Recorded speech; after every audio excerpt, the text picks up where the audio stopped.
Hello, and welcome to a Vintage Story Thing. I am fresh off my first live stream, and I've been thinking about this settlement. There's a lot I'd like to get done. First, our farms are currently in a very temporary state, and I'd really like to do something about that. This is not the look. I've also completely changed my thinking around this little alleyway thing. I think I want to just get rid of this and expand our goat pen into that area. Give them a little more space. Our chickens obviously need to be greatly expanded, as well as moving their coop further away from town center so that I bother them less while walking around. The bunnies and our house could do with some existing as well. And I'm just realizing I don't have a crucible. I can't actually do metalworking yet. Like, I can't forge new stuff. We have some ingots. I could work with the ingots, but I should go grab our clay and fix having a crucible, because that's pretty important. While I'm heading out here to pick up some clay... Oh! Wait. Some of our trees have grown in. These we planted really early. We'll have to harvest those soon. But this cave that goes down to our iron, if you remember, it goes pretty much straight down, then there's a branch in this direction, it kind of dips, there's iron, and it comes back up a ways.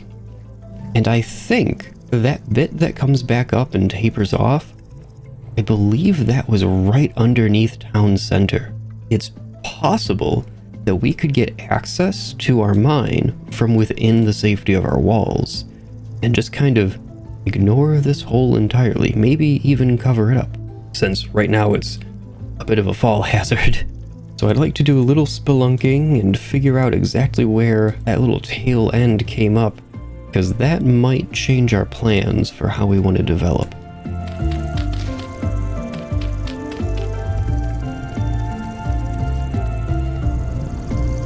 Okay, I just started up a crucible. We'll get that soon enough. We also have a bunch of clay tiles firing so that we can finish off that roof, so that's coming up at some point in the episode.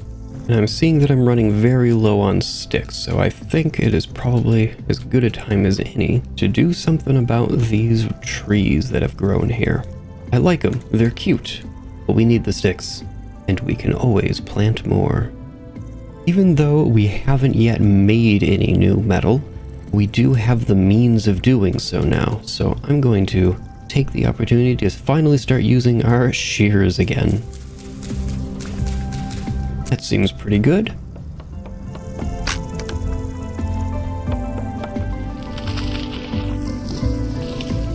We managed to get 16 oak seeds and it's nearly 2 stacks of sticks. Not too bad. I'm gonna hold off on planting these oak seeds because I might actually do something around our farms, and I'm not sure exactly how I want to have these trees placed, but yeah, I like it. Well, it's starting to get dark, so I'm going to turn my attentions inward and start working on the roof for our charcoal kiln. Even though we don't have the tiles, we can get it roofed in, and I dare say that's the play. I was about to say hardcore parkour by jumping around that corner, but instead I fell off like a total goof. Ah, got it that time.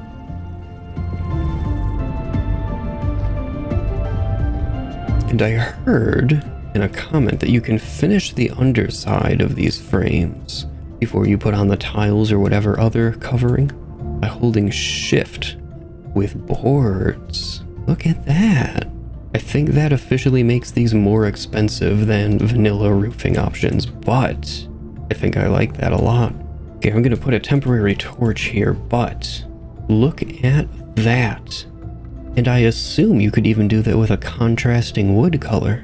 Now, if I take a look at it from on top of the roof, you know, I almost even just like that as the roof, but we're definitely gonna get that covered in clay because that red is just, it's so nice. I'll have to see what that looks like with the red clay tiles on it to see if I want to do that to all of our other roofs as well. I don't think I can put it in place now. You know what? I'm going to try it on this. If I shift Nope, it does not work. Oops, some of our tiles are done though. Let's pick these up and see what it looks like.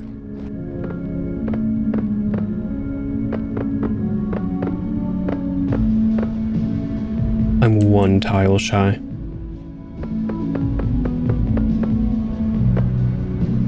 So I do like it, but I'm not sure if I like it enough that I want to replace these roofs that I've already installed. Though going forward, we're probably going to adopt that because it does look pretty clean. Do you know what? I think I'm actually going to leave that torch there because we'll have a lantern up here eventually.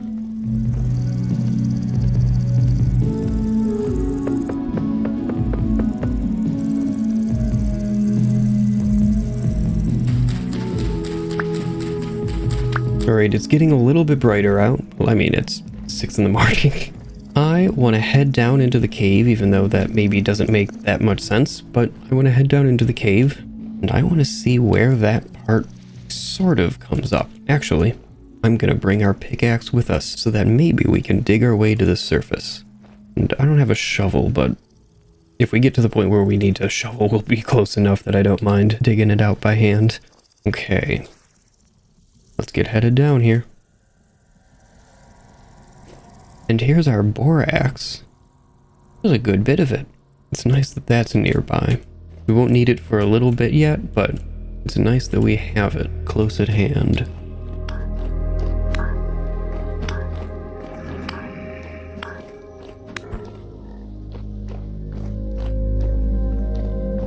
And there's the glow of our lantern that we left down here.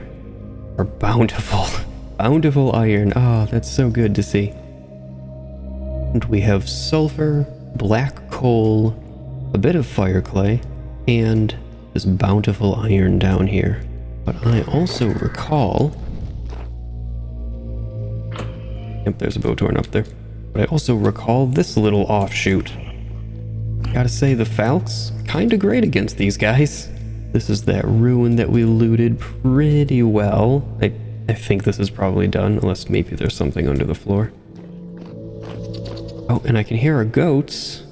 And looking at our map, we are indeed right under... Actually, under the charcoal kiln. That would be here. If I come up into the very end of this little branch, we are actually in an open spot. If I dug up a little bit to the west here, we'd have plenty of room. What is our height? We're at -11 right now. That's going off of this number. That is 11 meters down from sea level. And the surface is a little bit above sea level. Well, I'm gonna get back out of here and go find something to eat because we are starting to starve, but I'm gonna remember that depth because rather than making this whole trek and needing to seal off that end, I'm thinking it'll be a lot easier for us to seal off this end and access it from over there.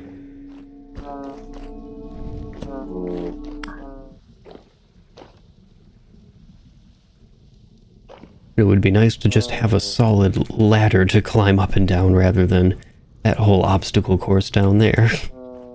So I was thinking of having an apiary in this sort of corner. To come out this far with a wall. This would be like right on top of the end if I dug down here. What if I made a really narrow tower right there and then I just dug down from here and that's how we got into our mine?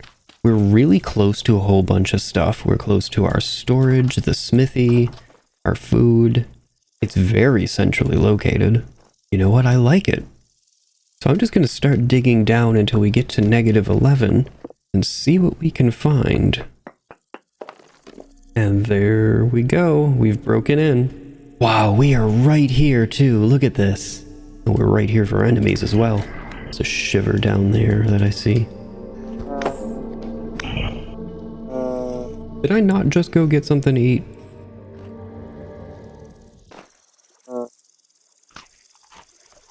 I haven't really cleaned up my inventory, but I've given myself enough room to work with, I think.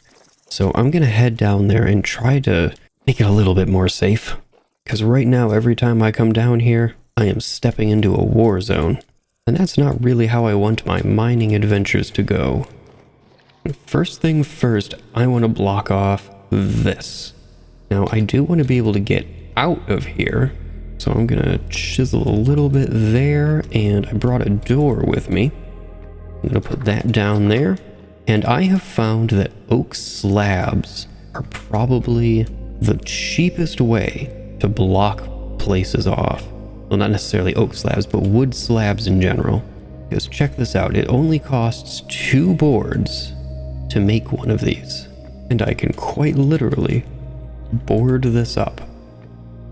And I'm intentionally leaving a bit of a gap over here. There's a 1 meter gap between the top of this barrier and the roof of the cave, and that's so that if I start filling this area with torches while I'm working, because I won't always be flooding this area with light from a lantern, then any smoke has that as another exit option. Though there's enough space in here that as long as I'm not totally flooding the area with torches, we shouldn't be in too much danger of suffocation. I'm gonna go ahead and do the same thing over here for this ruin, which I probably am never going to need to go back into. There we are, and doesn't that just feel right that we're boarding this up? We'll probably put stairs in and stuff, make this a bit easier to navigate, but I think for now, that is a good improvement.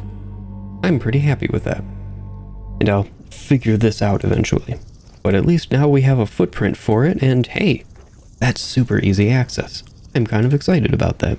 Oh, today I learned you can shift click to eat directly out of a bowl without picking it up into your hand. So, that's a thing.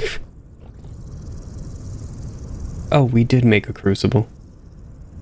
Well, now we have a second one. That's fine. Though despite that being an iron mine, the first thing I'm actually going to pull out of it is, a new shovel. No, but I am going to make a new shovel real quick. The first thing I want to pull out of the iron mine is actually the fire clay. Now, we have some calcined flint, somewhere in one of our storage chests. But why waste such a valuable resource when there's some fire clay ready to go right below us? And we're just going to make fire clay bricks out of this.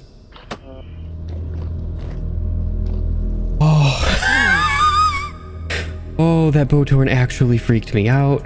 I saw it lurking there, but I heard the noise and then it didn't move. So I thought, well, maybe there's just something leaning there. Did I leave like a shovel leaning up against it? Nope. That was a Botorn. Okay, we're good. Let's go kill it. Wait, where did it go? Oh, it's in here. Okay, I'm gonna stick some torches around so nothing spawns in while I'm trying to work down here. Okay, well that's good enough. That is good enough to work by anyway. I'm gonna try to extract as much of this fire clay as I can. It's pretty nice that we just have easy access to it and don't have to dig out all the coal on top first, which we'll be getting into the coal, but just not quite yet. And while I get started on effectively mining out this clay, I want to give a huge thanks to my supporters over on Patreon, currently on screen. These folks genuinely go above and beyond every single month to support the channels, and I cannot thank them enough. Your financial support is never required, but always appreciated. Thank you. Wow. That door just opens into the void. That is freaky. Okay. Well, I believe that's actually all the fire clay that was in here. We ended up with nearly 4.5 stacks, which is pretty good. That'll last us for a while. I did not do that great of a job of lighting this up. There have been things spawning down here this whole time. Well, there are a few things that we can make with fire clay, and now that we have kind of a bunch, and obviously we can make more, there are actually a bunch of other things that we could make with it. Now, some of them, such as refractory bricks, are mechanical and we'll want to be using those at some point in the future anyway. But we can also make unique colors of specific things, and once we get a beehive kiln online, Oh, actually, it looks like this only ever fires into one color. Never mind. But we will want to make a clay oven, because we don't currently have one, and we need one. And the really nice thing about the clay oven is you don't actually need to bake it. Well, you don't need to fire it in a kiln. It fires itself. Let's get a light temporal storm is approaching. Fair enough. Let's get our oven made, though, because we've got some time on that. It is super sketchy that you have to break this thing to move it. But there's our oven back. Isn't that great? Oh, and we need nibbles again. Well, that definitely brought our fire clay stores down, but I'm about to really chunk them down now. I'm making 64 fire clay bricks. We will eventually go through them all. And I need a lot more grass. I'm gonna get our scythe.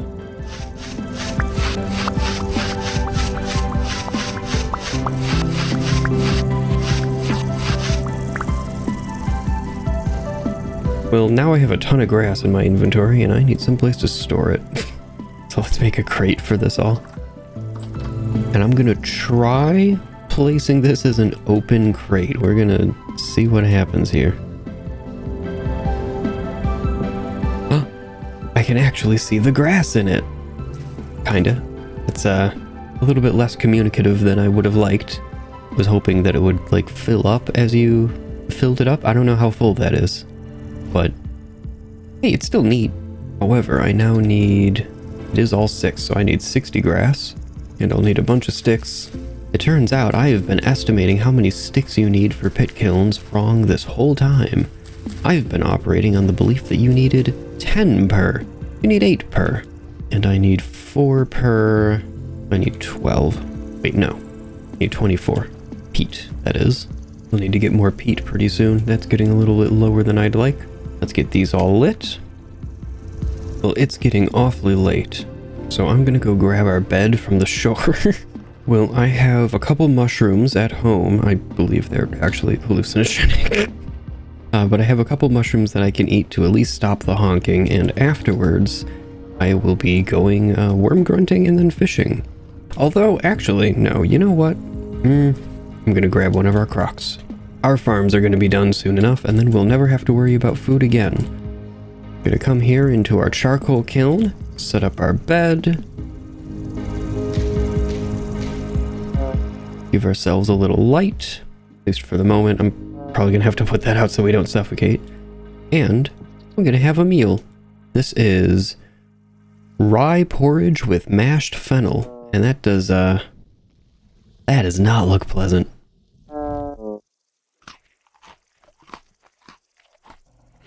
But it has made this honking stop.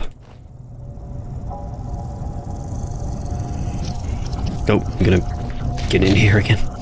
Alright, well, the storm has started, and I will see you again when it has ended.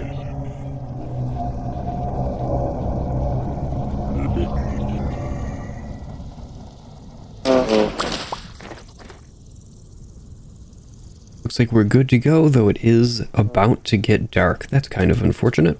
Well, even though it is getting late at night, I'm gonna do some worm grunting, because I would like to not have to keep dipping into our food reserves. Even though food should no longer be a concern for us very soon, I'd still like to err on the side of caution just in case. We've got ourselves 10 worms. That's probably enough to get ourselves in trouble. So let's go grab our fishing rod and get ourselves some fish.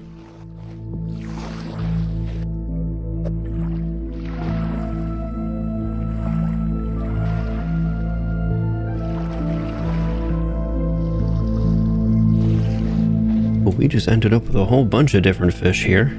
I think it's safe to say that, like always, that was quite the fruitful fishing session. It remains incredible to me just how generous the fishing system is. Did I plant these birch trees? I don't think these were here before. Oh. So you can double fist fish if you really want to show off on your dating profile. That is mighty funny. You know what? I kind of want to taxidermy this blue catfish just for the heck of it. So we need a bit of diluted borax for that. We happen to have some borax handy. Where? There's our pickaxe. I only need 2 pieces of powdered borax. I only need 1 piece of borax to make 2 pieces of powdered borax. Okay, let's do it. Well, there's our 1 piece. I think that's all I'm gonna need for now. I swear, every time I have to make a barrel, I forget how you do it. Here we go. I'm just gonna drop this here. Very temporary. I need to grind our piece of borax in our quern. It's already done. Very nice. Drop that in there, and now I need our bucket, and I need 5 liters of water. So let me give our farms a visit because I don't have a source of water in our kitchen yet. I should see to that soon enough. I think I need a bowl to change the amounts.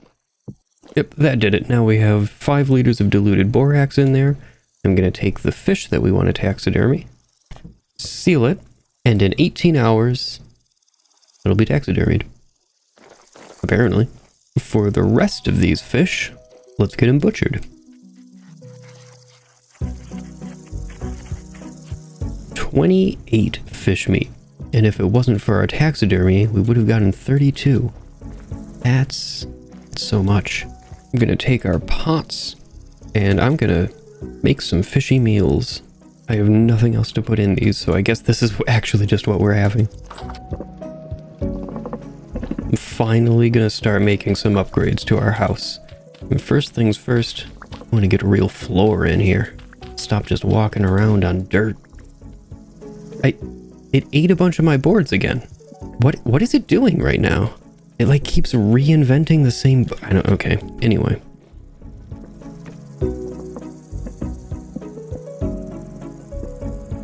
Yep, I'm gonna relog. I don't know what the deal is, but I'm gonna relog after that. Okay, that's split how I would expect it to.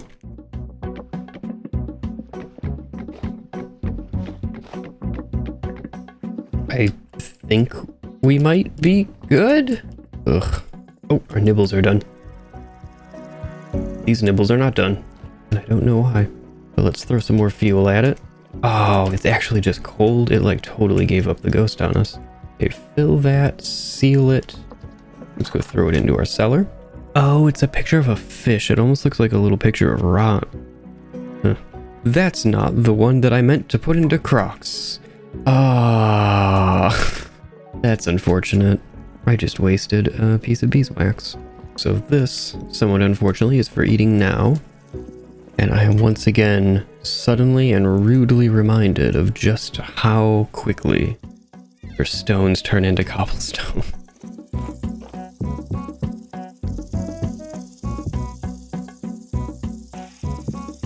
I want to make some really substantial changes to this little intersection, actually. My idea, and I feel like this is probably pretty predictable, is to have a kind of a wide, more gazebo-like tower here. Really just to kind of bring this space, to bring a little bit more verticality to this space. Have a visual anchor for where the center of the animal farms are.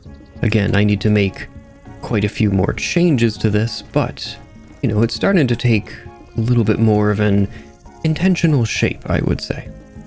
Oh, our fire clay bricks are all done. We should figure out where we're going to put all of our bloomeries. I was thinking somewhere out behind our... Effectively, this is a warehouse, and I need to finish this roof. Oh, look at how the sun is coming through. That's fun. And I'm still loading in, and my character's already honking. Fine, I'll deal with it. Okay, so I'm done starving for the moment. I think the apiary is next on the list, if I'm remembering right. Which means I need to clear out our inventory so we can take the skeps that we placed back into our inventory and get them over here. I have prepared our inventory as best I can. This is a weird time to be heading out to do this, but I'm going to go for it anyway. I believe it was this one, so I'm going to mark it on our map. Well, I'm going to pin it. Let's get headed out that way. Here we are at the bees. Let's see if our skeps are still here. Population size large and large. Just scroll over to those slots and right click to pick up the skeps. Yeah, I'm gonna grab these flowers too. I don't think we currently have any flowers just sitting around in storage. Okay, let's get headed home. I'm now realizing I've done this in a slightly strange order. Need more cobblestone quite badly. So, let me stick that up there. That's enough to see by right. More or less. So what I'm thinking of doing is having kind of a mini greenhouse in here for the seed skep, for 1 or 2 seed skeps. Oi! What do you think you're doing in here? Not giving me any goodies, I know that much. For now, I'm just gonna set these skeps down in here. That'll keep them relatively safe. I still need like a lot more wood. You know what? There's those birches that just grew up out here by our fishing spot. I'm gonna go cut those down. Those will be our firewood. And I really have a lot of work to do, huh? I don't really care about the birch seeds. I am actually just here for the logs. So I'm gonna go ahead and cut these down and not really care too much about the leaves trying to get seeds. We have a bunch of birch seeds anyway. I'm like 99% sure, and if not, all of these bushes around break down into birch seeds pretty frequently. Since we have a moment of me basically just holding my mouse in one spot, today's tea is cinnamon. Just cinnamon in a paper bag. I am adding a touch of vanilla sugar, a very light touch, but it is mostly just cinnamon. I love cinnamon though, so that is not a bad thing. Not even for a moment. Well, I was hoping for a little bit more out of that, but I'll take what I can get. In that case, I dare say it's time to head off into the forest up here, kind of to the northwest.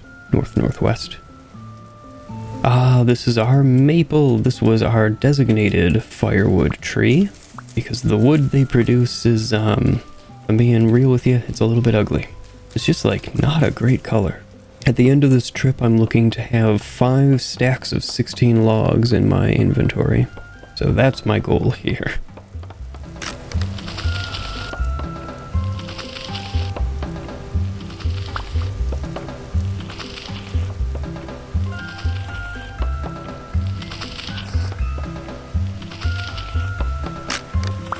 I want to get a couple more logs, so I'm gonna cut down, yeah, this one will work. And this might do it.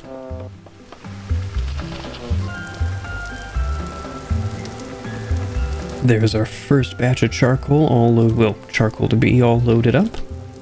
Get this lit. Place the lid back on.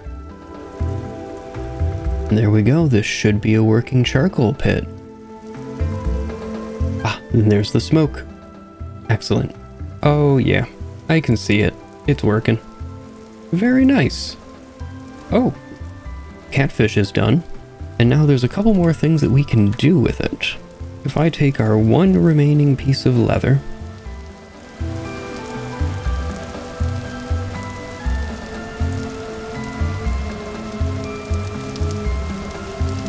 oh, I just saw a flash. I'm getting that bug again. What in the world is causing this?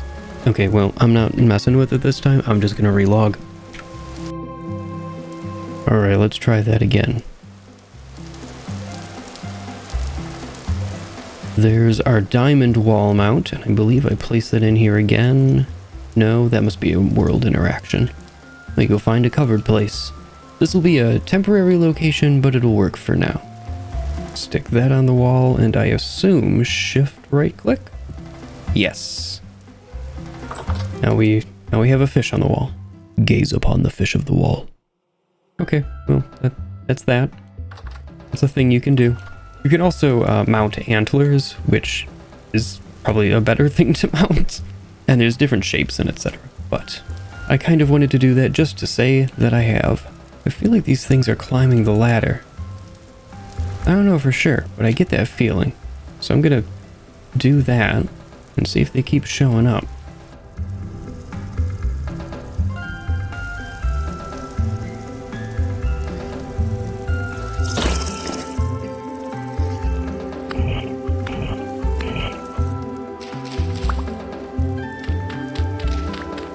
I'm realizing I have no idea how large I want the little thing for our bloomeries to be. You know, I was thinking of closing this in, but what if it's just open on this side? I don't mind that.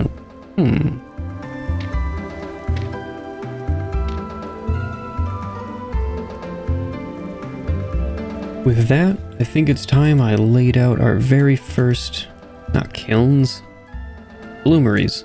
I think it's time we put them in place. We don't yet really have anything to fire in them, but I'd like to have them ready to go, because it won't take us long to start getting stuff.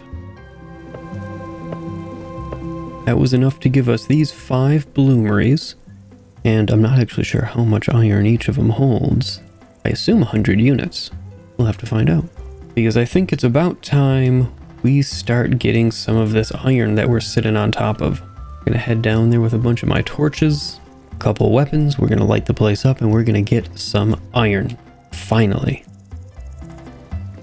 I'm gonna make a decision here, and I'm gonna work on these bits first that are over here, further away from our entrance, because they're a little bit more annoying to get to.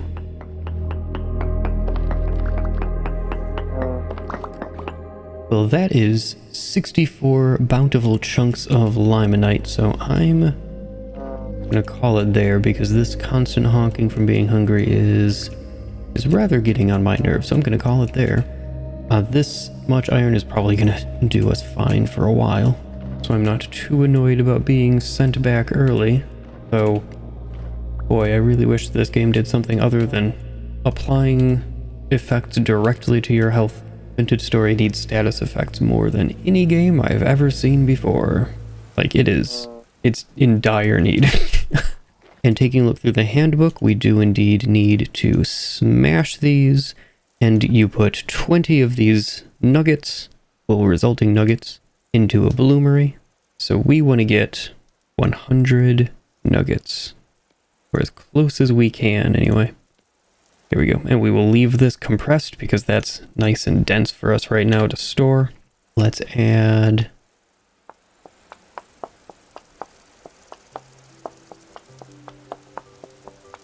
Oh, you can load more than... I figured you'd be able to put like 27 in. Okay. In that case, how many can you do? 120. Okay. Well, I guess that's what I'm loading in, eh? I guess I'll only load 80 into the... No, that seems inefficient. I need another 40 of these nuggets. Let's head back down.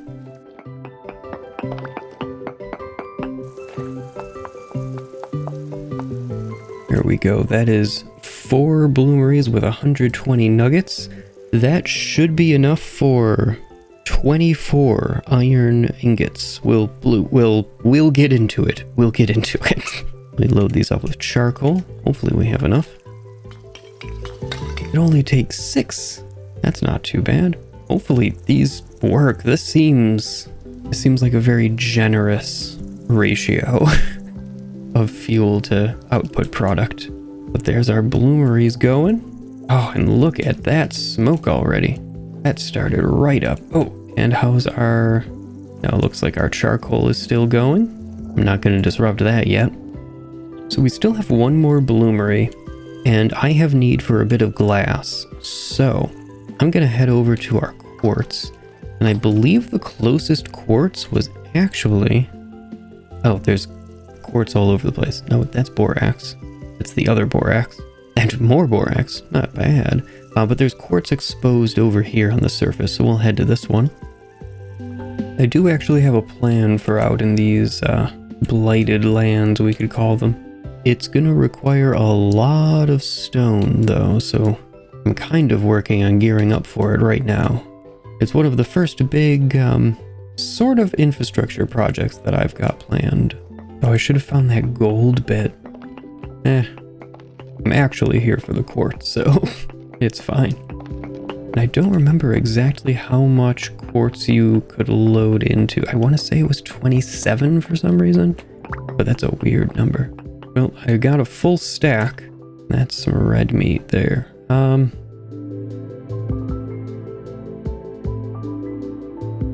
You know what? I'll just let you be for now. I've got plans for you, kind of.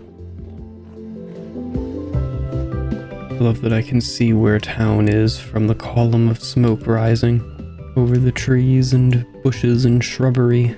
That's very fun. I know that there's some of that in vanilla, but it's much more dramatic and visible with the real smoke mod. It's a good mod. It's a really cool addition. Oh, and that was just our bloomeries. Our charcoal pit looks to be done. Let's open this up. Hey, look at that. We've got a bunch more charcoal. I also have a bunch more absolutely no room in my inventory. And how much can I put in here? 24. So I wasn't totally off of that number. 6 charcoal. And I'll get this lit as well. Oh, you know what? How are our farms looking? 8 of 9 on the rye. Our phosphorus is done. And 8 of 9, mostly, on the flax. I am moving the farms up the priority list. So the thing that I really want to do with the farms... I mean, there's a couple things I really want to do with the farms. But one of the biggest is that I want to bring this outer wall down. And there is a method to my madness here. I'm going to need a whole lot more shovels. So I'm not sure if I want to take down the inner walls. I'm going to leave them up like this for now, I think, while I figure out what I want to do with them going forward. But these outer walls I definitely want to bring down. So since I'm not planning on turning these farms into greenhouses, there isn't much benefit rather, to have this outer wall built up like it is.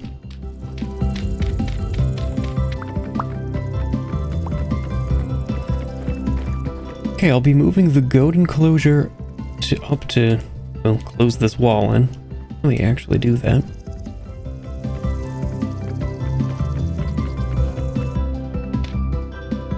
Well, there's still plenty that I want to do here in the animal farms, but that's gonna do for the moment. So it occurs to me that I did a terrible job of explaining why in the world I put those little iron bits into these bloomeries and not a crucible like, you know, all of the metal we've worked with so far. I apologize, I'm gonna blame my migraine. But if I come over here and look at the metal bits that we've got, we'll see that our copper smelts at 1084 degrees Celsius, tin smelts at 232, and tin bronze smelts at 950. All of which are under the heat that we can get out of charcoal, which is 1300. But this limonite, our iron that we're sitting on top of, this requires a smelting temperature of 1482 degrees Celsius. That's 182 higher than we can get out of our charcoal. But if we put charcoal into bloomery, it gets a whole lot hotter. I don't actually know what temperature it is, but it's hot enough to smelt iron and make glass like we're doing over in this one. But these have finished. This one literally just finished. It stopped making the noise. That was some timing. Anyway, let me get these opened up.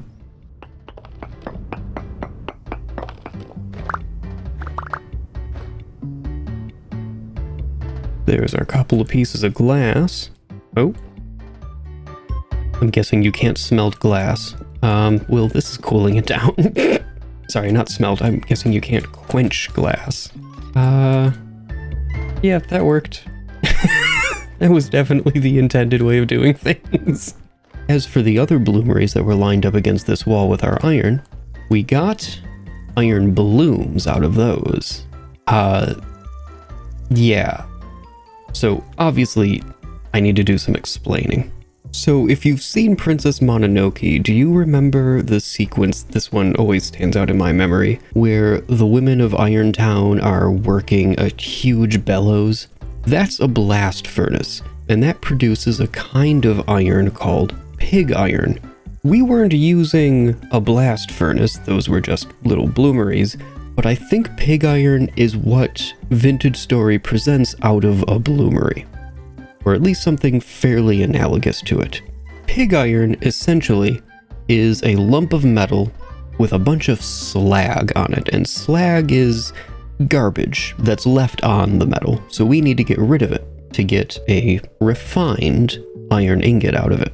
And you do that basically by beating the crap out of it with a hammer while it's hot. I'm gonna take one of our iron blooms, set it onto our forge, not pick it up, and we'll get this heated up. But I hear what you're saying. The iron bloom requires, it was what, like 1484 or something Celsius, and my charcoal only goes to 13. Well, that's what the bellows are for. We use the bellows, and it'll help bring the temperature up, though the temperature needs to be up higher anyway. It's not at the maximum temperature of the coal yet. Charcoal, specifically, sorry. Now you can see it increasing when I work the bellows.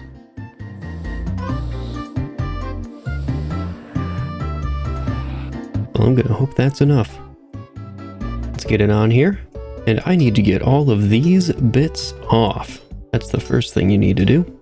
All these black bits, that's the slag, and I'm just using split. There's a little bit of a splash radius.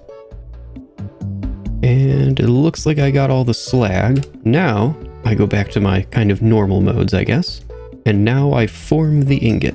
Now, there used to be a bug with this that made it so that not every iron bloom had enough little chunks, had enough voxels in it to actually be finished, but thankfully that is patched now. If you are playing in an older version, the way around that was to use automation, but thankfully you can actually do them all by hand now, and I even have excess bits. There's my ingot. I'm gonna quench it in our handy bucket of water here. It splashed a lot. And here it is. This is our first iron ingot. Oh, I'm so proud. Well, how spiffy is that? Our first iron ingot. All right, I don't want to waste all this charcoal, so I got to do the rest of these. I've got another 23, and, you know, I'm in a mood to regret my life decisions. Let's go. I really like how there's a little flap of leather that's animated in here as the valve that makes the bellows work. Like, of course there is, it's just a nice touch. I like it. Okay, we are at max temp. I'm gonna set down a new one so it warms up. Let's get to work. You do want to be careful that you don't split off any of the useful voxels while you're taking care of the slag, but it's pretty simple work.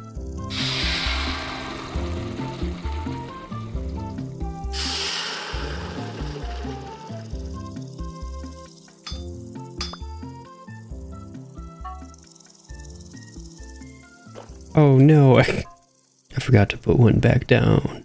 Well, while I'm waiting for that to warm up, I'm gonna dig out some of this charcoal.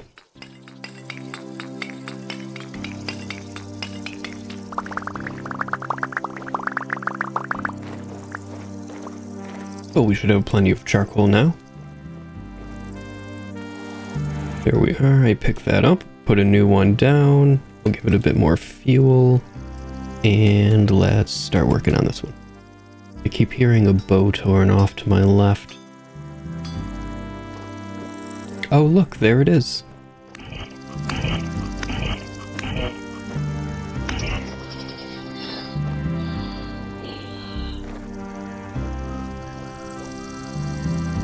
Nothing. I don't know why they keep coming up this. It's very weird.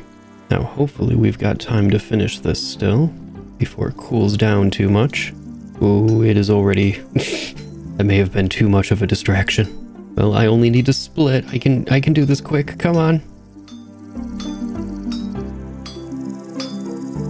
Hey, just in time. We'll put the new one on. It is kind of nice that when you're chaining these one after another, you're already in split mode when you pick up the hammer to work the next one. Look, sometimes you're thankful for what you can get, you know? I really wish you could see the temperature of the forge that the bellows are connected to while working the bellows. Having to switch to see the temperature is kind of annoying. That would be my feedback on this system so far, having just started using it. And also for like a more consistent maximum temperature that the bloom can hit, I don't know why that changes. There's another Botorn. I'm gonna have to like make the weird little building to seal that up sooner rather than later, I guess. See, sometimes you can get it to these crazy temperatures, like this is now white. It's at 1221. The others were sometimes barely getting over 1,000. I don't understand why. Ooh, this one only had one spare voxel. Oh no, I forgot to put the... Thank you, Vintage Story, for giving me another thing I will be good at forgetting. Wait, this guy's just out in the field. What in the world? I'm just gonna put that right over top. Maybe that'll fix the little problem we're having. Well, while we again wait for an iron bloom to heat up, I'm gonna see about getting the roof of this weird little apiary and this wall a little bit closer to being complete.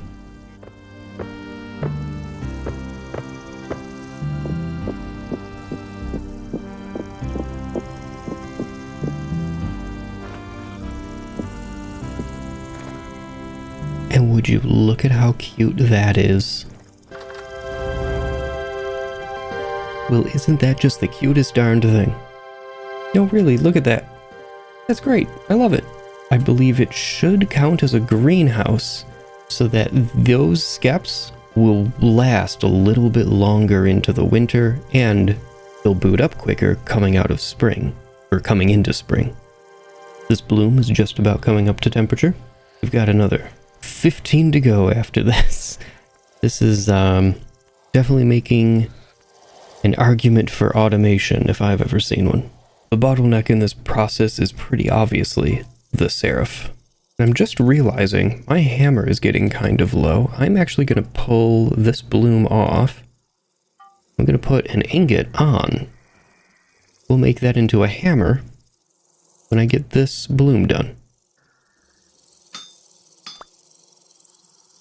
Actually, what am I doing? I can just work this one. I will throw it in for a quick second longer, just to bring it back up to a higher temp. That's probably hot enough. There it is, an iron hammerhead. That looks simple enough. And a little bit annoying, but what smithing job isn't, right?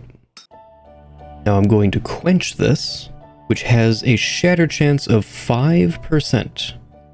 Oh, wait.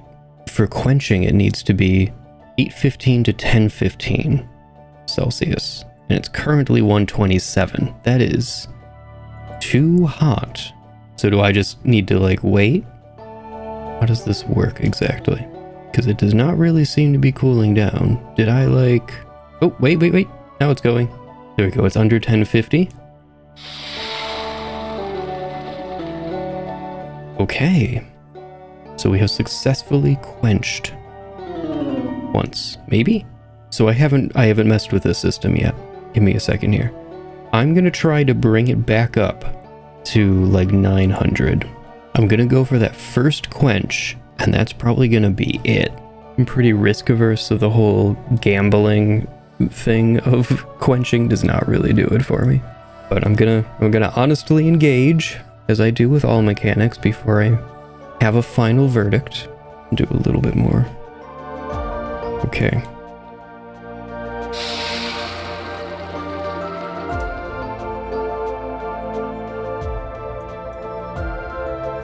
It did not immediately shatter.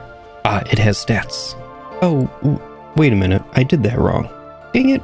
So what I meant to do and failed to realize is I want to put fire clay onto this iron hammerhead. So now it's covered in clay. You know what? I am doing this all wrong. I didn't want to do that. Whatever. Okay, so what I do want to do is I want to temper this now. So I'm going to bring it to about 600 degrees. And tempering is really easy because it doesn't incur a break chance. So there's There's a few things you can do with metal now, and this applies to all metals. The stuff with the bloomeries and making an iron bloom and then needing to knock the slag off, that's unique to iron. Let's just hit 700. Is that too hot? Okay, well it says it has reached tempering temperature. A little bit too high, but I'm going to just set it down there. And now we need to slowly let it cool. So I'm gonna work an iron bloom. Oh wait, I'm doing this because I need the hammer. Ugh. So we're just gonna wait for this to cool down so that it can temper, while I continue to explain how this whole thing works. Alright, so there are now 3 things you can do with a worked piece. That's something that you've taken from an ingot into a tool head or blade or whatever. A worked piece can either be quenched with or without fire clay, or it can be tempered. Quenching is when you heat the worked piece up and then quench it in a quenchant. Right now there's only water, but there's supposed to be other quenchants coming at some point in the future that will probably take the form of various seed oils such as flax oil, and I strongly suspect we'll be using the fruit press to process that out of seed. But anyway, if you quench without a covering of fire clay, as I mistakenly did, that increases the power of your workpiece. This is really only applicable to weapons. Normal tools don't have power. However, if you quench with a coating of fire clay, then it increases the tool's durability. However, quenching either with or without fire clay carries an associated risk of completely shattering the piece, and you just straight up lose the investment of metal and fuel and energy and time and etc., which is where tempering comes in. Tempering is when you bring the workpiece up to generally a lower temperature and then let it slowly cool back down. That's what we're doing right now. In real life, these are real processes. They're both heat treatments, and quenching works by rapidly cooling the outer skin, which causes it to contract and builds up a lot of different stresses inside of the metal of the workpiece. Those conflicting stresses all pulling and pressing against each other make the resulting piece much stronger. Tempering allows some of those stresses to relax by letting the material get a little bit softer so that things can just kind of relax, and that's why it reduces that shatter chance. Well, our hammerhead is rapidly cooling, relatively speaking. It's down to 240, and it says that it has been tempered. So the shatter chance is now down to only 8%, and the limitation is that you can only temper as many times as you have quenched. So you can't just stack it until basically invulnerability. You have to take that chance every time you quench. But we've already got this covered in clay.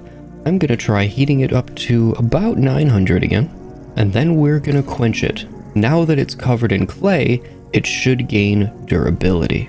This definitely makes me really want to have a ton of fire clay on hand.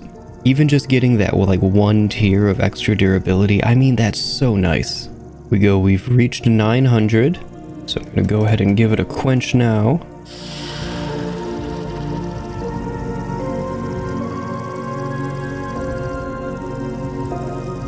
And it looks like we're done, and it hasn't shattered, so that's the good news.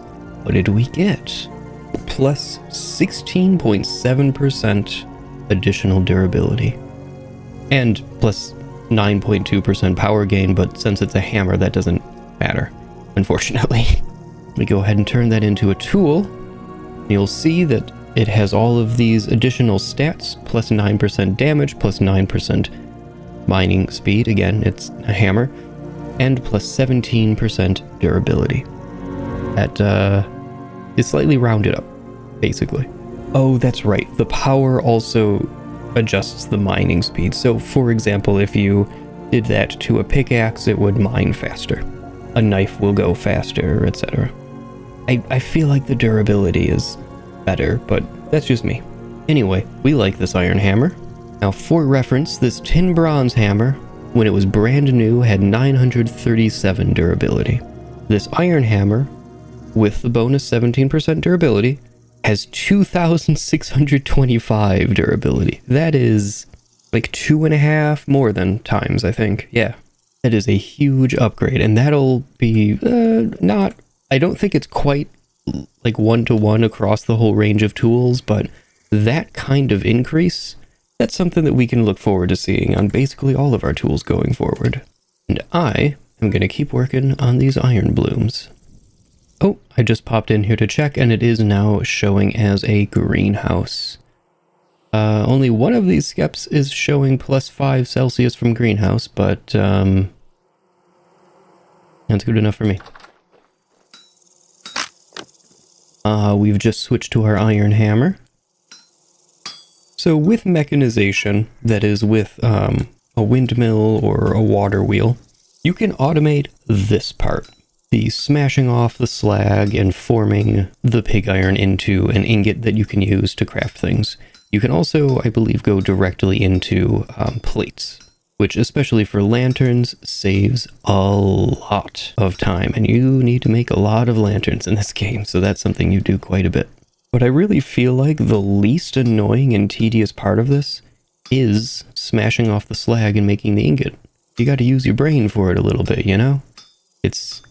I mean, sure, it's the same puzzle over and over, but the pieces get shuffled around a bit. You gotta still figure it out each time. But just working the bellows, this is the part that I want rid of. Just sitting here holding down right mouse for like 20 presses of this? No. Ooh, thunder. I should make metal tongs at some point. I think those don't have durability at all, right? That would be a pretty sweet upgrade. 7 extra bits on that one. It's so many. Oh, okay, so the wooden tongs have 43 durability. That's what we have currently. And it's getting a little bit low. It's at 14 of 43. Iron tongs have 3,125. Which is not infinite, but kind of feels like it in comparison. But would you look at that cute little scene? Alright, back to work. Can't let myself get too distracted now. These are timed out relatively well.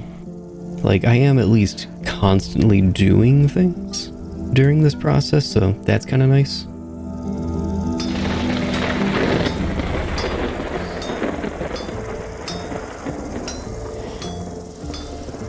Yo, how many is this? 12 extra bits. Wow. That feels like I just destroyed half an ingot. And you really do gotta sit down and be like, this is what I'm doing today. What is this crazy number now? Okay, that was only 11, I guess. Jeez. Well, that gave us 24 iron ingots. 23 plus 1 tool. Although, I think I'm gonna make those iron tongs right away, so actually. And there's something else I'd like to make while we're at it. I'm gonna bring these up to temp. There's the tongs.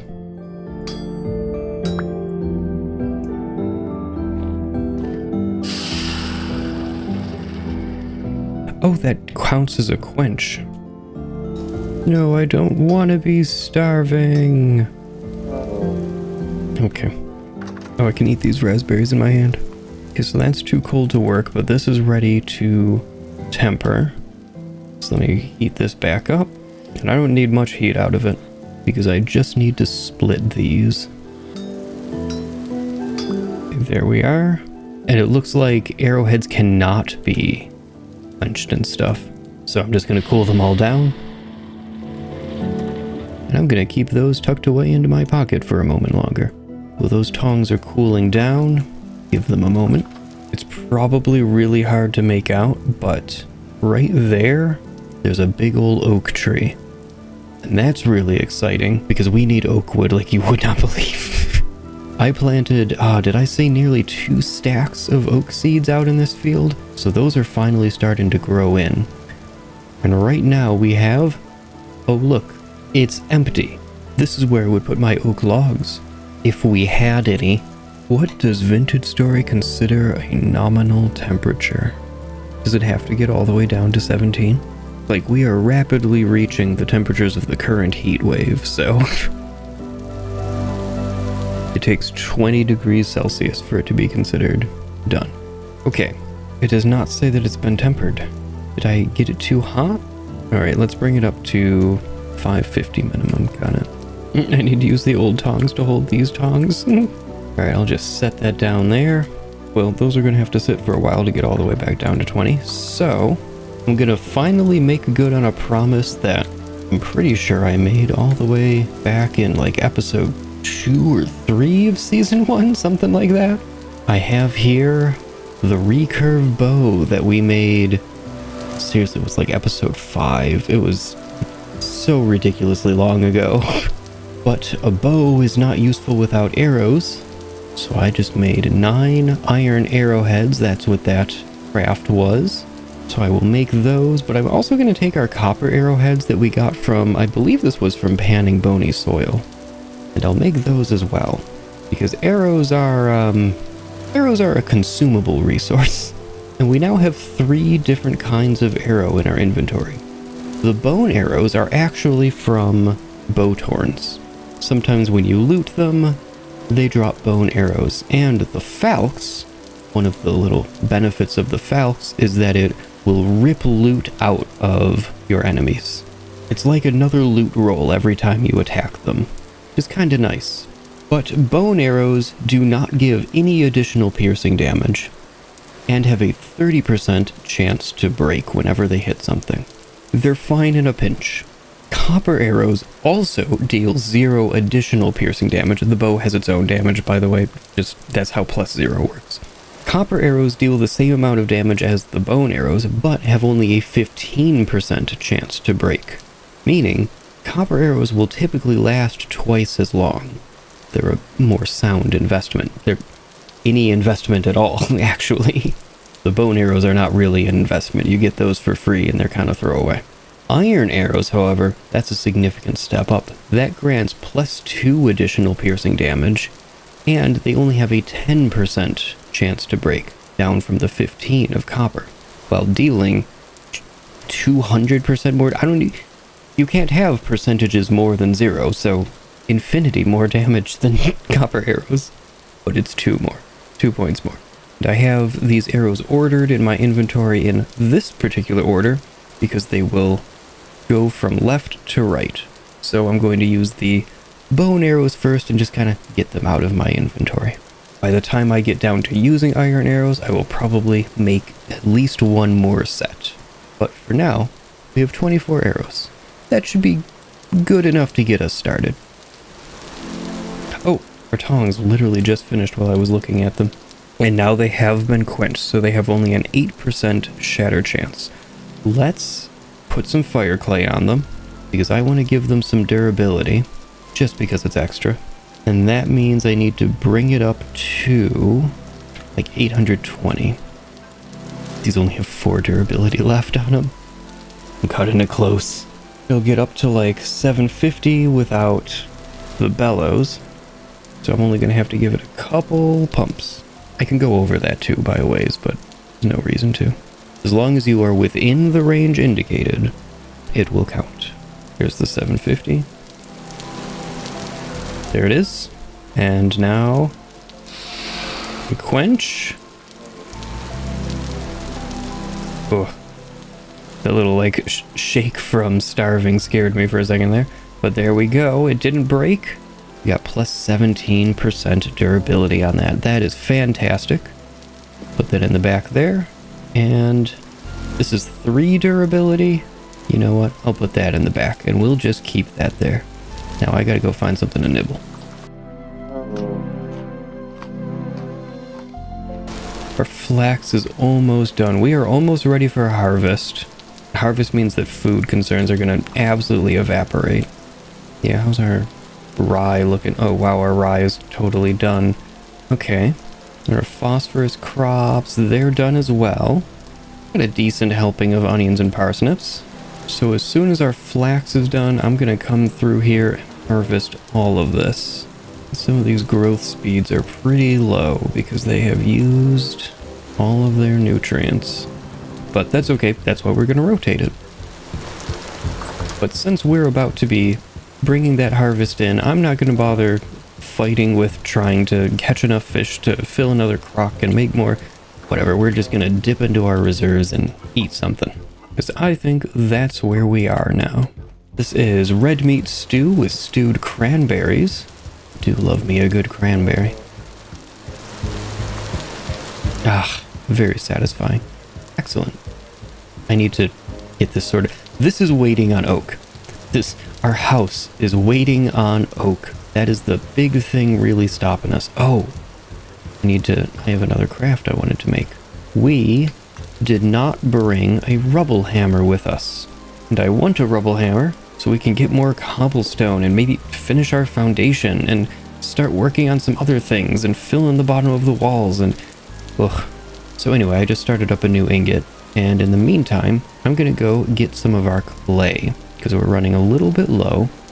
And we're going to need a bunch of clay to make the cobblestone that I'm about to make a rubble hammer to get more cobblestone.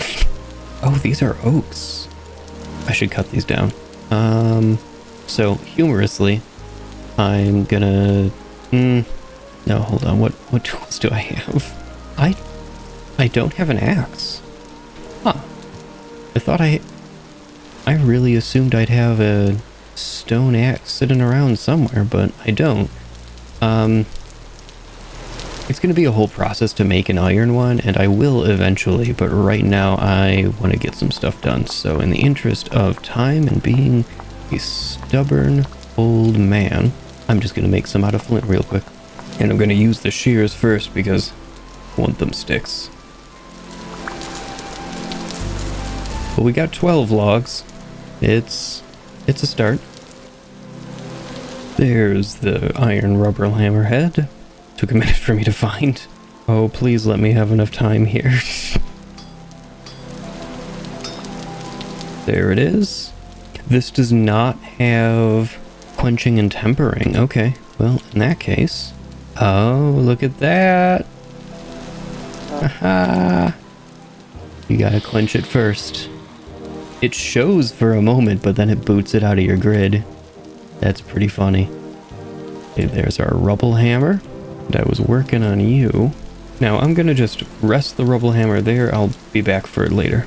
And for this one, I am gonna make an axe head. There we are, and now... Oh wow, you have to let it cool...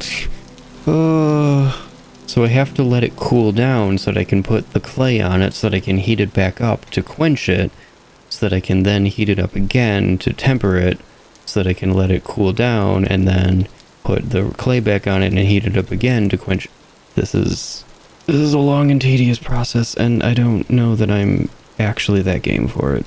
And like very resource intensive, and I'm not sure that this is actually worth not just like making another one.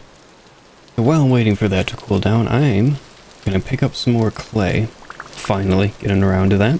How much clay? Honestly couldn't tell you. As much as seems reasonable. Or, well, I guess until the shuffle breaks actually. It's just a flint one, so it'll go quick. Or maybe until the starvation honks get to me. One or the other. Neither one is gonna be very long after all. 1 durability, so this is the last one. And there it goes. Ah, there we are. I'm going to apply the fire clay. Let's bring it up to about 820. Alright, I'm gonna wander off again, I guess. This is quite the process. And I have a couple oak logs. I'm gonna use these to their utmost. Or at least I'm gonna try. So the first thing I want to do is make, I think it's 4 of these. Ended up being 8, that's fine. What's our temperature looking like? 750. Okay, I need to bring it up to 820 if I remember right. Let me grab the tongs because I'll be needing them in a second. There we go. Now we have fire clay on it. So I'm going to quench. This should increase the durability. It didn't shatter, so I think we're good to go. Nice. It is plus 20% durability gain. You know what? I'm going to temper it just to see what happens. So that's a little bit over 550. And tempering cannot shatter. So this is a safe operation. I want to see how much it reduces the shatter chance. And if it's a good amount, we might try to quench again. But plus 20% durability is pretty good. I'm going to have to remember to not quench it right after smithing it, because we need to let it cool down, put clay on it, and then quench it. I kind of wish those were reversed. What did I need to bring this to? Oh no, where's the tongs? 550. Oh, it's in range, Okay, cool. Can I put it on the corner there? I can. Alright, I'm just gonna let that cool down then. And, yeah. We will eventually have an iron axe with 20% durability, which means it's a great time for me to put this rubble hammer to use instead of not just bleeding through my hunger unnecessarily. I'll light this up a little bit. Oh no, it's raining. Oh no. All right, let me light these up again. I don't like having dead torches in my inventory if I can help it. And the real smoke mod is really cool though. Clay tile roofs without the wooden cladding on the interior is semi-porous. So if I come out here and take a look at our roof, yep, you can just see that there's some smoke leaking through the tiles. It's a neat detail. I'll get those back in my inventory, and I guess I'll just have this in my offhand. It's fine. Now, let's get some cobblestone made. And some other stuff, but I guess cobblestone for right now, huh?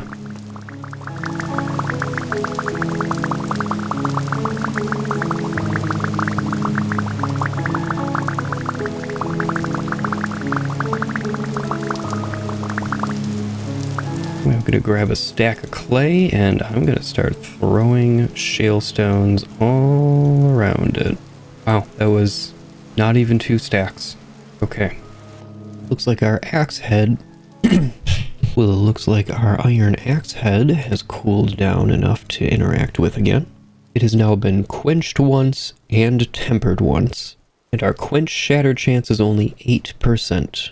I mean, 20% is already really good. Off of, like, iron has a lot, too. You know what, I'm gonna do it. So I need to bring it up to 900, 750. That's the limit naturally. There we go, it's at about 900. And I think we're good. Oh, we got 2 quenches out of it. Nice. I forgot to put the clay on it again. Well, at least mining speed is a thing on axes, right? That's, yeah, we can roll with that. I'm not going to try for another one, so... Oh, look at that, plus 20% durability, plus 8% mining speed is nice. And damage, sure. I guess. Which is pretty great timing because it's just starting to get lighter. And a whole bunch of our oaks have grown in. Look at all of these. So, I say we put it to use. I'll lower our shears. Oh, they're pretty new. That's fine then. Not so much for the seeds anymore, but definitely for the sticks. This is a decent sized oak. Let's see how fast this is. Yeah, that was pretty fast. That was a fair bit faster than tin bronze. Alright, fair enough. Wow, that hardly even ate into my axe. That's incredible. Only drained, what is that, 31 durability? Nice. I'm gonna have to make iron shears soon enough, though. Put those down for now. I'm considering making some relatively drastic changes to our farms. Namely, bringing these posts in a bit, so that they'd instead be there. And then this would be access into the goat pen, which I would change this building slightly, change the geometry of it, move that around, etc., etc.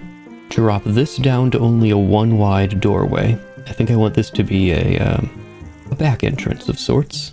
I would bring this front edge of the pig pen out a ways. Move all of this forward, really. That would make this much narrower as well, but I think being our kind of industrial part of our farming operation, I think that works. I think it's okay thematically. And it won't be too cramped because this will be open This part of the pig pen won't have a roof, or might be in the back I'm thinking about. Or actually no, the front should, because the back I need to get up there. I'm gonna need access up there too. Anyway, I'll figure the pig pen out. I think I'm gonna start messing with the farms. I don't think I have a shovel, do I? I should make a shovel.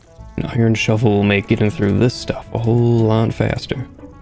So, let's get to it. I'm starting to think that one of my biggest issues with this system is that I can't go directly into...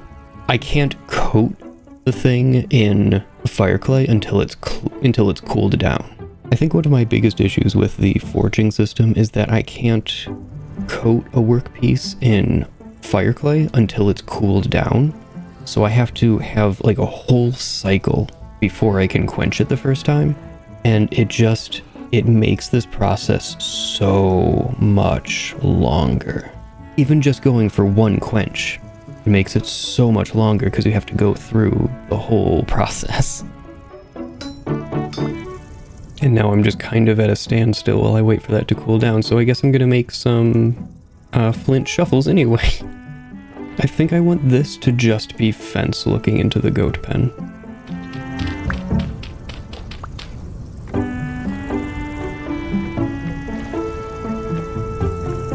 This is a very awkward way to work on this. I'm gonna check on our tool head. My inventory is a total disaster right now. Tool head is not cooled down yet. Can't really do anything with it. Back to work. I'm having a slightly different idea for how I could do this door situation. I'm considering, what if I had... Oh wait, what? You could make any noise at all, that'd be grand. So I'm thinking of moving that door here, and then extending the chicken all the way here. With just a little gateway there. And the chicken coop somewhere, like in this corner somewhere. Well, I'll just do a square actually, so that the chicken can be actually in the corner as far away as possible. The little chicken coop with the hen boxes. Maybe I'll put the food over here still, or something. And along with this, I would just do it a fence, I think. Yeah, I think this could work.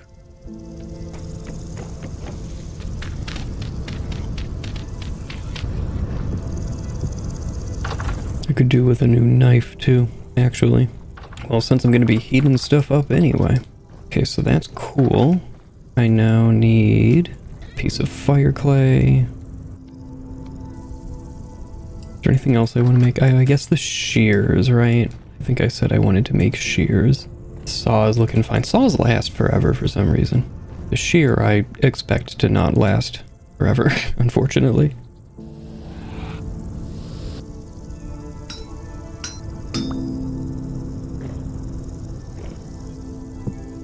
That was the knife, now this is shears. Okay. Oh boy, it's rapidly cooling now. There we go. Not too bad. Oh, there it goes. I guess because this one is ground storage and this is technically leaning storage. Sure. Okay, 750. This needs to get to 900. Okay, and now I quench.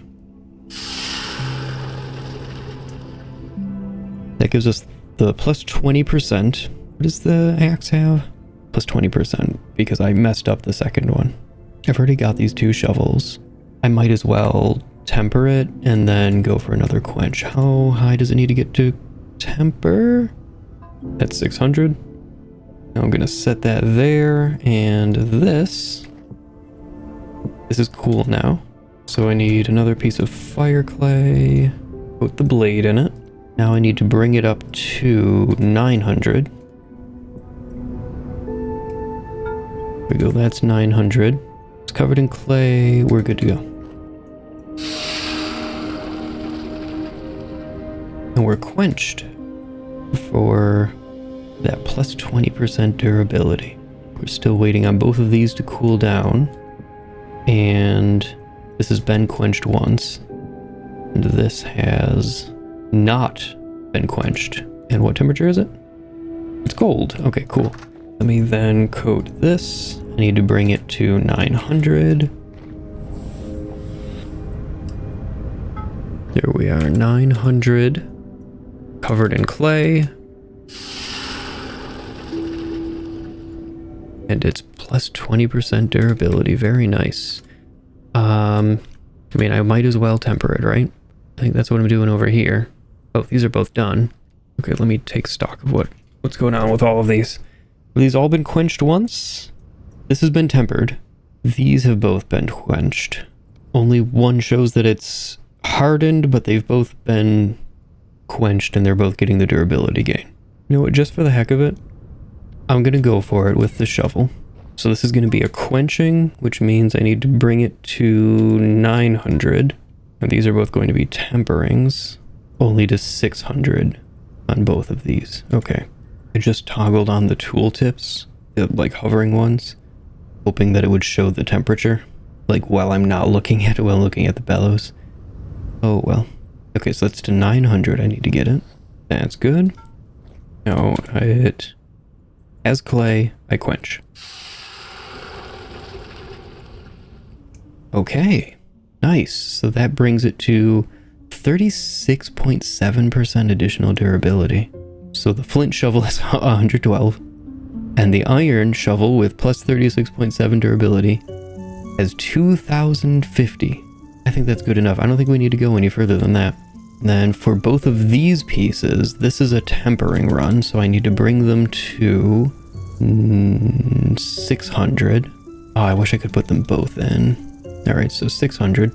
And that's actually under the maximum temperature of the fuel, so I need to pull them out before... I can't just leave them in here. Maybe if I like put wood in as a fuel, it would top out lower. That's an interesting thought. There's 600. There we go. So those are slowly starting to cool down. And now I'm just in a holding pattern again. I'm gonna throw an ingot on, and I'm gonna make some more arrowheads. You have the feathers and sticks for it. Feathers are somewhere. Yeah, there they are. And having 18 of them is going to be a whole lot more reliable than only having 9, so...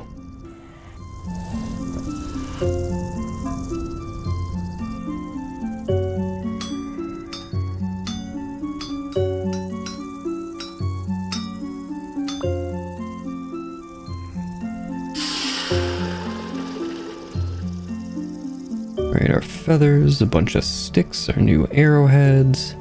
Bam, now we have 18 of them. Let's go. And now I'm actually going to put our copper ones away. They'll be extreme backups, but we probably won't need to fall back on them. So I will instead toss them in here. I guess we wasted some feathers, technically speaking. Oh, picking them up and then putting them back down cools them down a lot faster. Interesting. Okay, so the knife blade. I was going to try to quench both of these again, wasn't I? Alright, so I gotta take these up to 900 it is.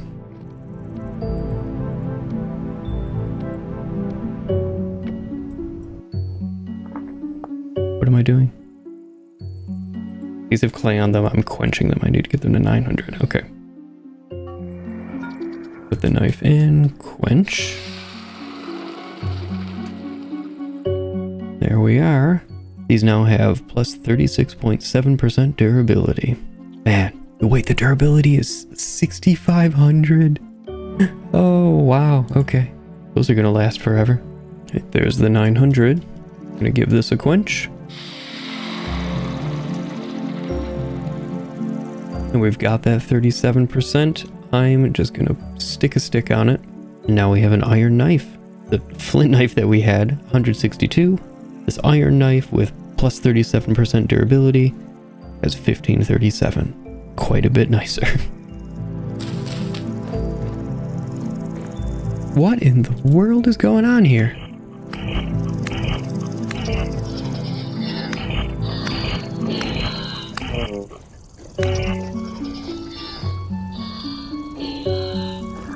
There's more! They were dropping stuff while I was hitting them. I don't know why they keep coming up the ladder like that. Kind of annoying. Oh, and I'm not gonna lie and pretend like I'm not doing this thing to make this an odd number wide so there's a nice center. I need to put a copper lightning rod onto this tower spire thing that I'm planning to build here to help protect the chickens and other animals from lightning strikes. So I need a central point to be able to place it. That's why we're shrinking. That's the main reason we're shrinking this tower's footprint. And that hammer is already halfway used up. I'll admit, I have been using it pretty intensively, so I guess that's fair enough.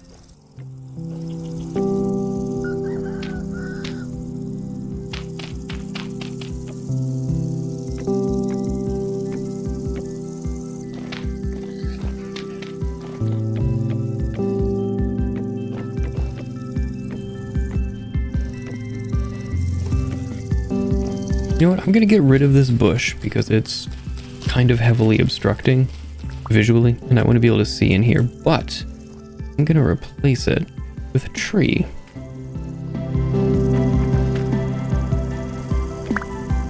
I need to put this door somewhere. I'm putting it there.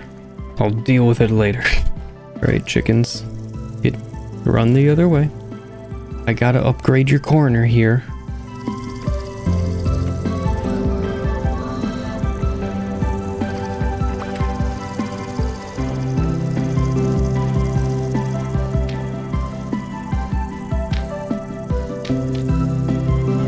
Did I make an oil light? I feel like I might have made an oil lamp. I feel like I made an oil lamp because I remember being grumpy about how incredibly bad they are, but I don't know where I would have put it unless did I like just chuck it out of frustration because they're so bad? I can kind of see myself having done that, not gonna lie. They're so bad. They're so just like wildly useless. This would be a nice place for one. Like, they're occasionally applicable. Well, how much rendered fat do we have? Because we have pigs now, so we should be able to get a whole ton of it. Where is our rendered fat? I think it might actually still be out here somewhere. Yep, we have 16 currently. We've not really been adding to that as much as I would like optimally. I've decided I want to raise this all by 1, which is slightly less of a process than that sounds like it should be, but only slightly.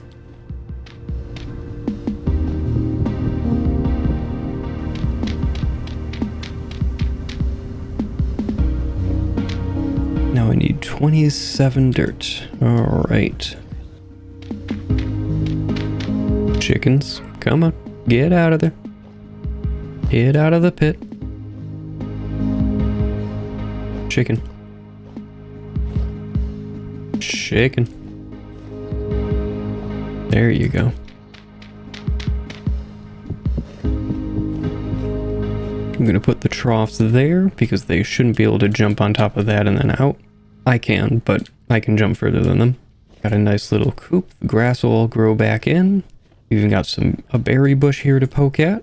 Some trees will grow in here. I think this is fairly cozy. Oh, I gotta get the roof in, but our inventory is a mess. I'll do that later. Oh yeah, I need to give them their hen boxes back. There we go. Now I wanted to replace this entire bottom row of our farms with cobblestone. And I'd really like to retrofit all of our farms. Not only with the cobblestone base, but also with rammed earth walls instead of this packed dirt. It just looks nicer. I'd also like to raise their height by 1 across the board. Mostly so that I can have the sign and it's just a solid wall there. Move the fence up, obviously, but I just think it'll look a lot nicer. Luckily, I'll be able to upcycle this packed dirt into the rammed earth that I want to replace it with, so that's nice.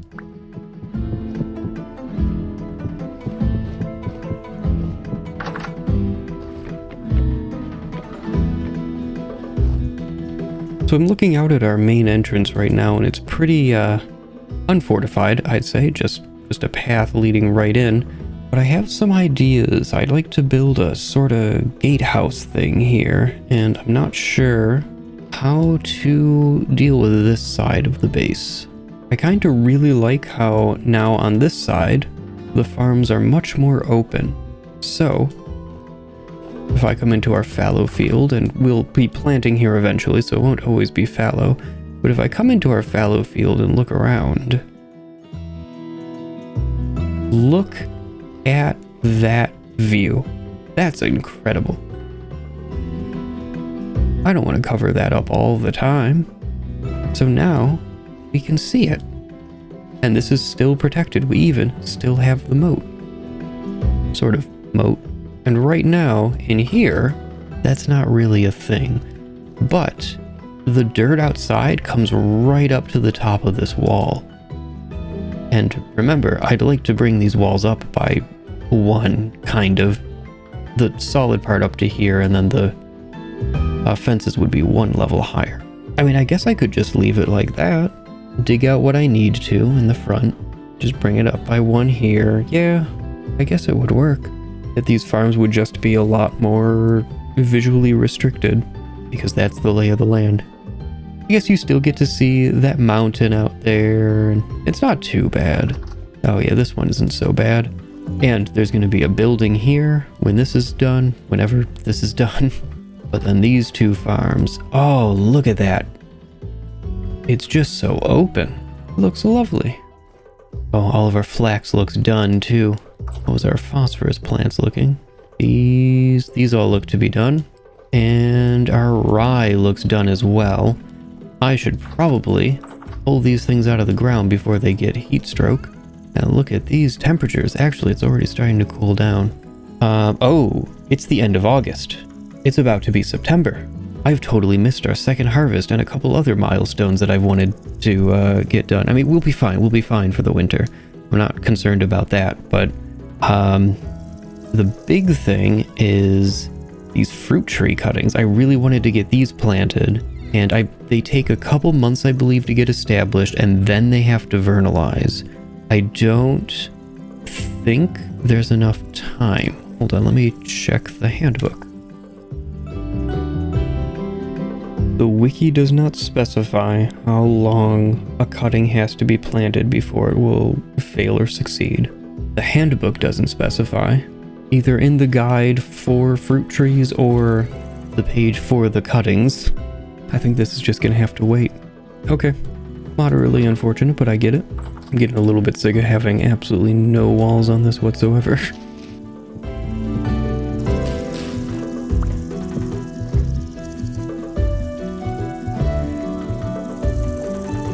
And I keep jumping between tasks. Okay, I need to deal with the harvest. I'm gonna make 2 new storage vessels because we need storage space. I don't think that we have enough to deal with this harvest that we have coming in. Perhaps it's a good thing that we won't be able to get a second harvest. Again, we'll be fine in terms of food. I'm not worried about it. I think I might only need 8. Hopefully I don't need 16, but we're gonna find out.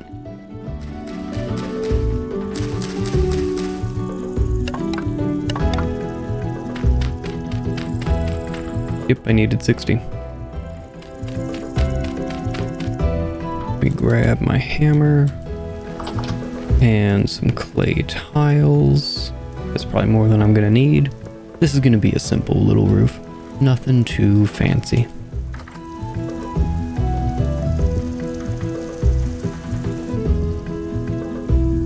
Alright, and I am not going to put the inner cladding in. You know what? That's pretty cute. I think I would like to put a oil lamp right here. We just light it up a little tiny bit.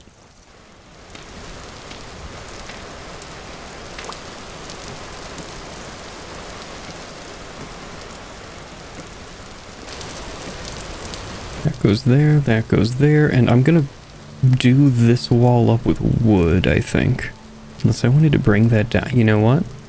I want to bring the ceiling down a bit. Yeah. Yeah, I do. Okay.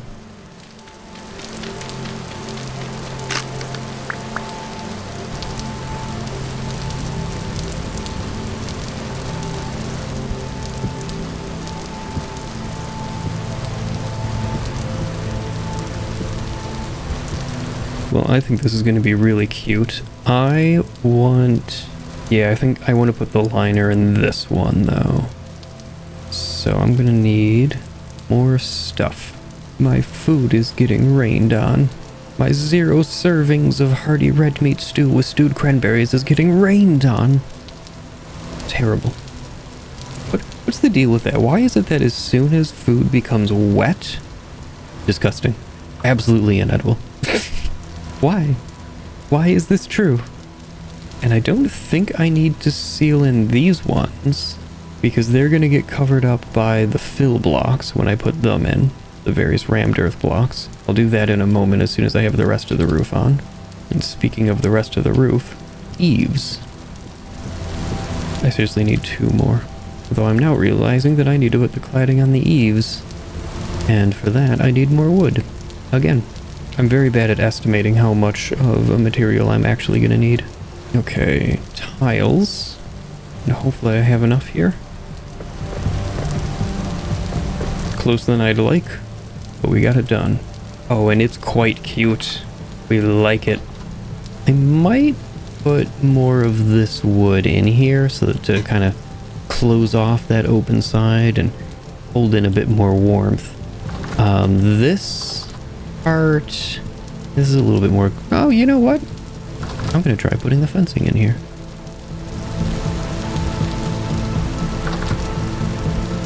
You know what? That helps a lot. I think I like that. There we go. Now that looks pretty good. I do want to replace the dirt and these hay bales with cobblestone to give it a little bit more of a grounded appearance. But I think as far as the structure is concerned, I'm pretty happy with this. I think the goats are happy too. I should put some trees in here, like maybe a birch or 2. You know, like the chickens have. The chickens have birches because I don't care about birches. I don't have a seed on me, so they will live to see another day. I was weirdly foreboding for I will be nice and give them a tree.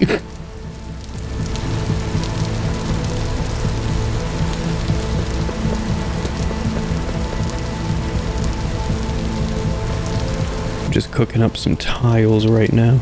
We are getting a little bit low on them, so I am restocking because we have a lot more roofs to build yet. And gradually coming to terms with the facts of my failure. I did not get our crops in the ground early enough, and now I cannot get a second harvest in the year, which is kind of unfortunate. I was hoping to.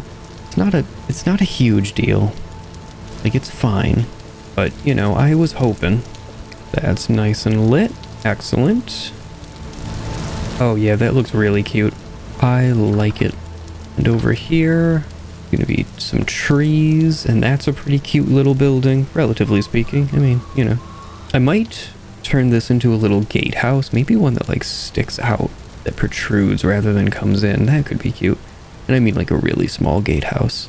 This might actually be a relatively main thoroughfare, so setting up a kind of, remember how the main gate of Coppersburg was a transitory space where I could, like, there was a dump chest and I had some essentials for when I was going out, and a lot of my, like, inside versus outside tools lived there on shelves, like that kind of thing. I might set that up over here. We'll have to see. I might also just close that off properly and then have an exit down here that is like properly built and leave this 3 wide for more industrial quote-unquote applications. Yeah, I might do that. We'll have to see. Damn, Maple, you so ugly. Are these oak ladders in here? Oh, look. I have more friends.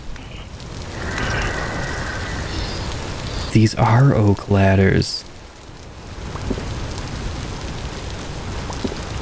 That's really funny. It was exactly the right count. It's also awesome because now those are gone. Oh, I think our last flint shovel broke, which means it's time to use the iron. You know, it doesn't seem that much faster.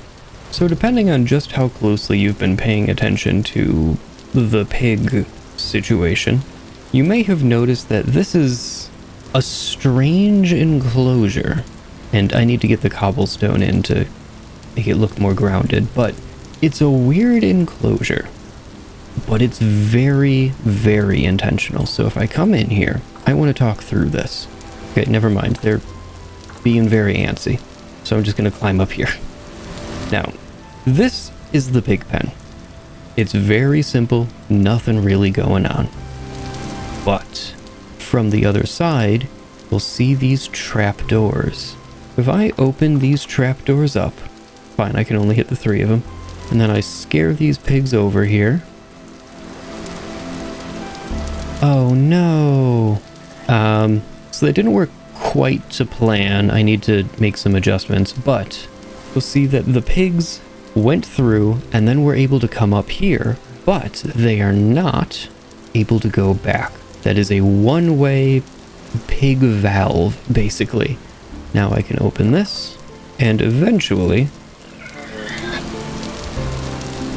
scare them all off into the main chamber, the main pen.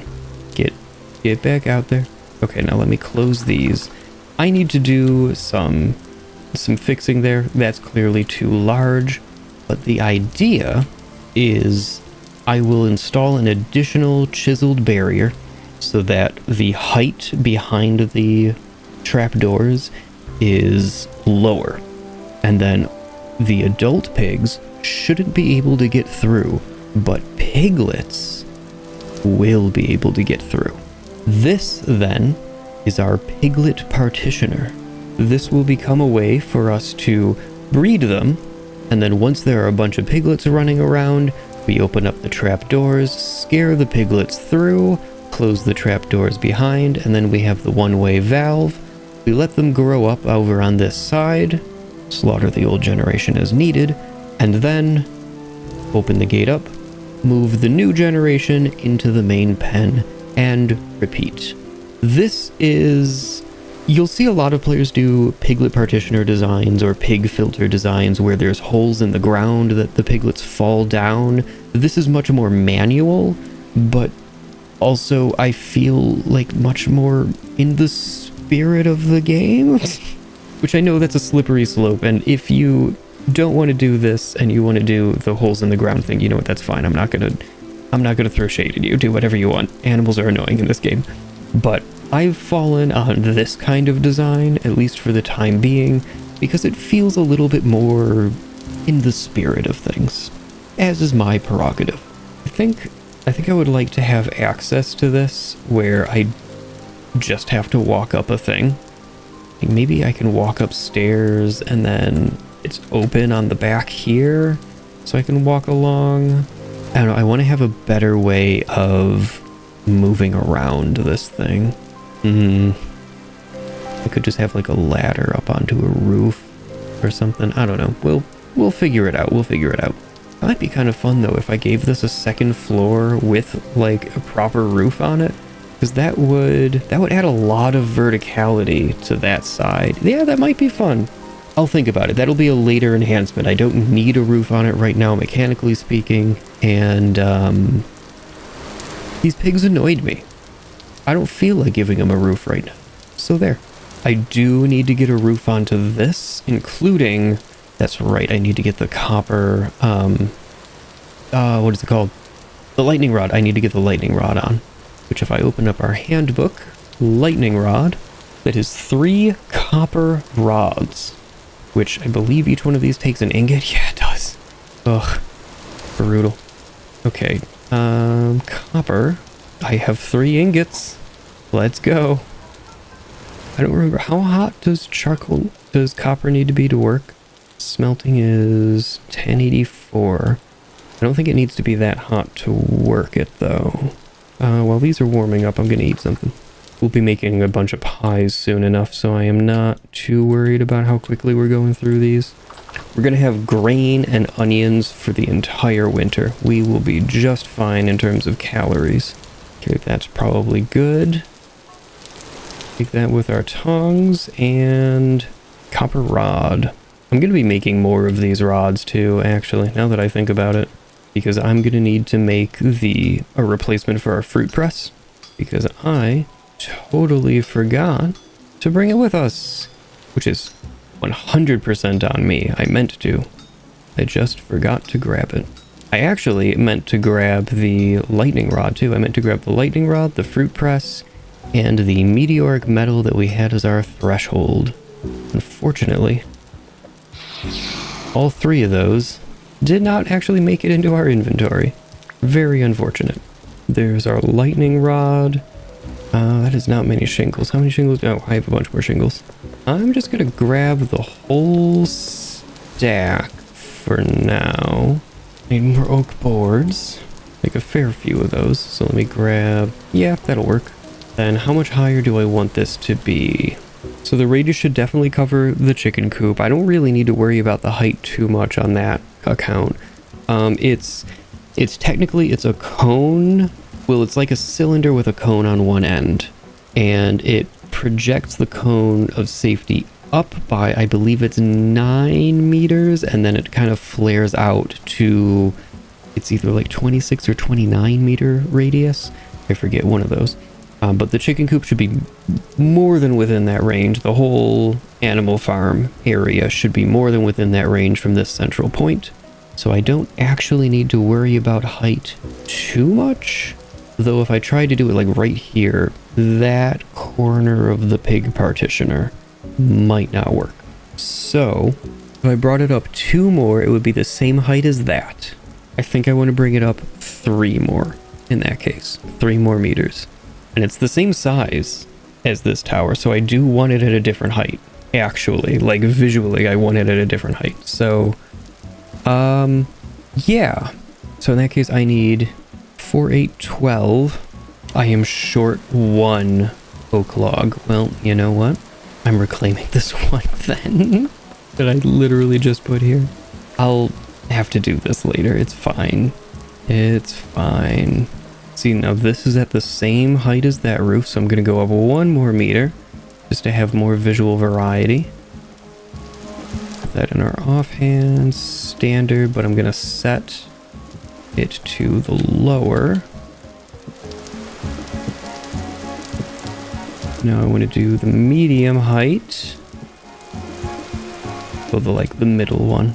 There we go. And I'm not going to put a ridge on this. I'm going to do an oak slab. No, I think I know how to do this. So I'm going to pop that out, put a hay bale there. Now the oak slab there. Break all of these out while I'm up here. All the ones I can reach anyway. Okay, and now back to the oak boards. I want this one. Place. Excellent. Now, lightning rod. Boop. There we go. Lightning rod is in place. Now let's make this not look terrible. Okay, that's the frame totally in place. Now I gotta get it done up, which means I need to get more oak logs. That's what it actually means. Okay, this time I don't care about the sticks too much. We actually have a bunch of sticks at home. So I'm just gonna break this down. I am here for oak logs, something fierce.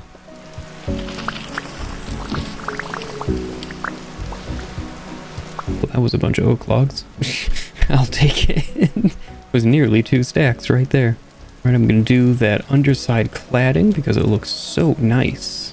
And unfortunately, I'm gonna have to do it in the dark because I don't have a good place to put this torch where it won't go out. At least not until I finish the roof, actually. I will try to put that there, and I'll immediately try to cover it. We'll see if that worked. Well, I can still see, so I guess it's working. Mission successful. Okay, now for the tiles. Oh, this is gonna look so good.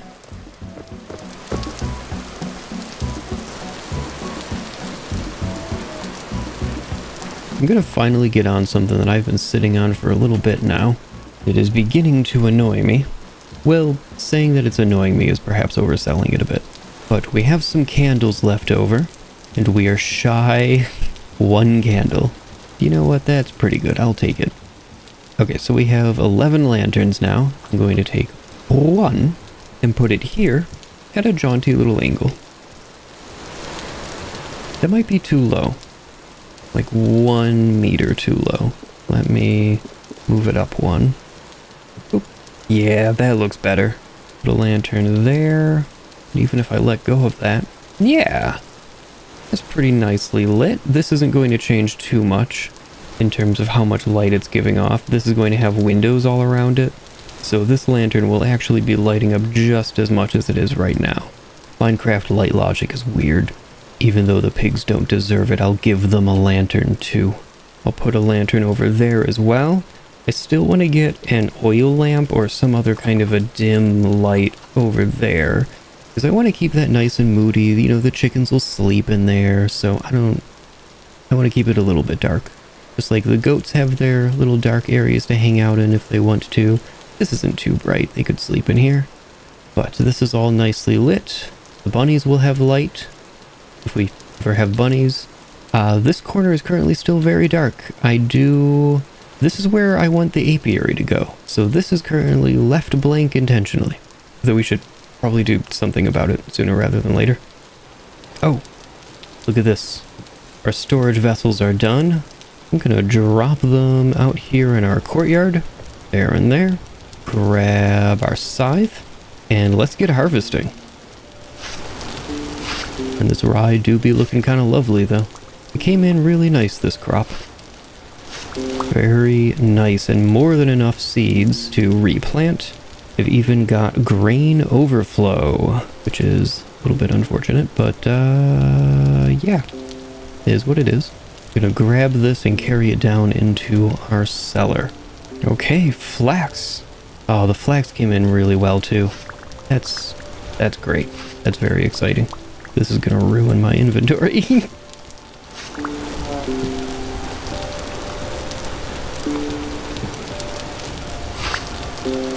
And here's all of our well-gotten gains. We got enough seeds to replant our rye and our flax.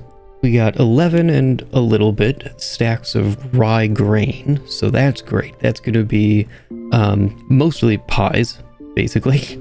And we got 6 and a bit stacks of flax grain. That's gonna be animal feed. Look at all these oak trees ready to be cut down. Man, I really planted quite the forest, didn't I? Good. Good.